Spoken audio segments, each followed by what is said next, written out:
it's been tough. Obviously, a lot going on. But Monday was a lot of fun. Sunday night was a lot of fun. We got our Dow Chevrolet here this week, and it's good. We get to start 10th, I guess, because of the metric this week, so that's special. And we're going to go out there and give it all we got again. And with the current situation, we need to win. Hopefully, after our appeal, we get back in the playoffs where we deserve to be. And just excited about what we've got going on at RCR. What's the thought process with the appeal, Austin? Is it, hey, we want everything back? We disagree with everything? Is there kind of a process there?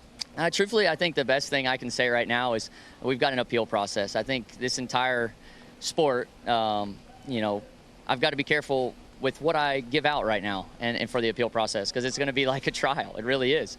And wish everybody could see it. The television would be cool to be in there. But, because I haven't really given my entire story of the game yet. And I feel like Denny did a really good job on his podcast, giving his side of the story adamantly this week, a couple extra podcasts than he normally does. And, for us, I also listened to his podcast when he talked about the appeal process and how tough it is.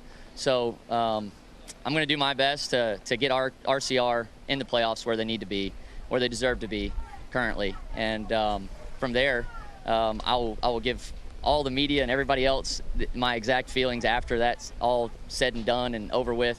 But, man, I can't say enough about NASCAR. They've given me everything I've got in this life, even my wife and kids. I met my wife at the racetrack. So I'm thankful for winning races. We've got a win this year, which feels really good. And, we'll just keep going and seeing what comes of the next couple weeks. And on a night, by the way, when you arguably had the best car. You took us behind the curtain there just a little bit on the appeal process. So let's be clear. You are going to be star witness. You get to, in your own words, describe what happened, right? I think I obviously have my turn to talk about what happened. Justin will be in there, my crew chief. We'll go through as much as we can and give our side of the story. It's the best thing I can say and see where it goes from there. But, man, this week's all about Dow and our Chevrolet. We got a lot of coverage for Bass Pro Shops, Tracker Boats, and that hunting sale last week. So we'll see what we can do this week. Back to last week, one last time. There were two other drivers involved, right? So what has been the follow-up with Joey? Obviously, he got fined, right? And so and Denny was involved too. Have you talked with them? Is there a need to do that? Yeah, no, I haven't talked to either of them. And I actually addressed the Denny part in some of my interviews earlier today, and I didn't get to address the Joey part, and I probably should have.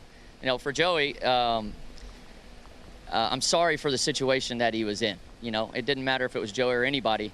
I was going to do my best to get my team to victory lane. The situation on pit road after the race, a lot of things were said in the heat of moment from him, about my family and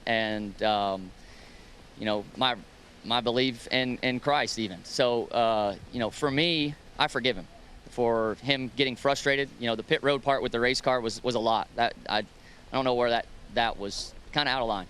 And I think NASCAR took care of it. But I forgive him, and I'm sure he's still mad at me for what's going on in the racetrack. But this is a game in the end, and you don't hate the player, you hate the game. That was the situation that I was up against.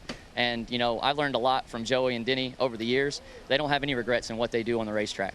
And I can't either, and I don't feel that way. I'm not going to say I regret anything, because I went to sleep and felt really good about everything I had to do for me and my team. And I have gone to sleep some nights staying up till 3 or 4 in the morning wondering what I could have done differently. On this situation, I don't know what I could have done. And many years ago as a young driver, I don't think you would have had this perspective. You've grown a lot over time. Oh, yeah. I mean, I don't think I would have handled it the same way or answered any of the questions as you guys are answering me in certain ways. But the sport, the landscape of it has changed, and how we do certain things, We're trying to create drivers with personality, and I've been told that a lot by NASCAR themselves. So it's interesting. You want to do everything you can to help you and your team, and I think everybody did their job this week to try and voice their opinion on how it would help themselves and their team on the situation. But truthfully, not everybody was involved in that situation. There was 3 people. Austin, thanks for your time. A lot of honesty right there from Austin Dillon, dealing with the aftermath of last week, guys. Still the winner from Richmond.